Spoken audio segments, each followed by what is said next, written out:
This was the most eligible bachelor in Britain, the young Prince Charles, the future king. He fell in love with Camilla, and yet she was not considered suitable. Charles's love affair with Camilla would take more than 30 years to become official. If you look at Charles and Camilla's relationship, it certainly hasn't been conventional by any stretch of the imagination. Lovers in the 1970s, continuing their relationship despite Charles being married to Princess Diana and Camilla being married to Andrew Parker Bowles. And despite all the scandal, despite all of the headlines and awful things that we'd heard about the two of them and how public opinion had shifted throughout all those times, their love story has lasted the test of time. Charles had to work on not only convincing the public Camilla was the one, but also the Queen and his own sons, William and Harry. In 1998, the Queen refused to attend any functions where Camilla was. It's extraordinary. Charles stood up against his mother and father and refused to give her up again.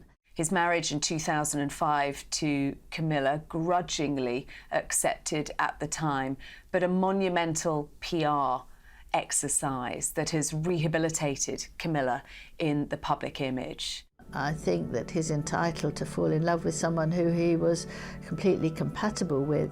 The king and now his queen, they have a great kind of rapport, and there were times when one was out and about with them and they would get a fit of the giggles and you could see that they were really trying hard to control it. They're a great team. As with other members of the royal family, wouldn't it have been better had he been allowed to marry her in the first place? For a man who has spent most of our lives and his being heir to the throne, his time has finally come.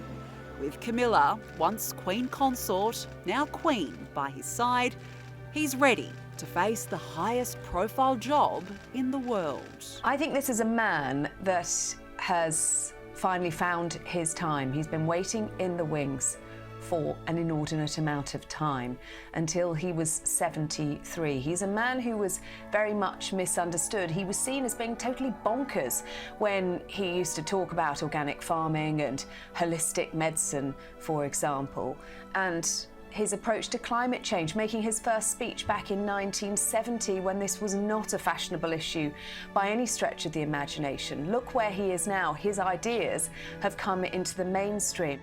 And I think that having gone through what has been a tumultuous private life as well, he has now earned the respect of the people. They recognise that this is a man who is very serious about the job, who has married the woman that he loves eventually, and who is getting on with it.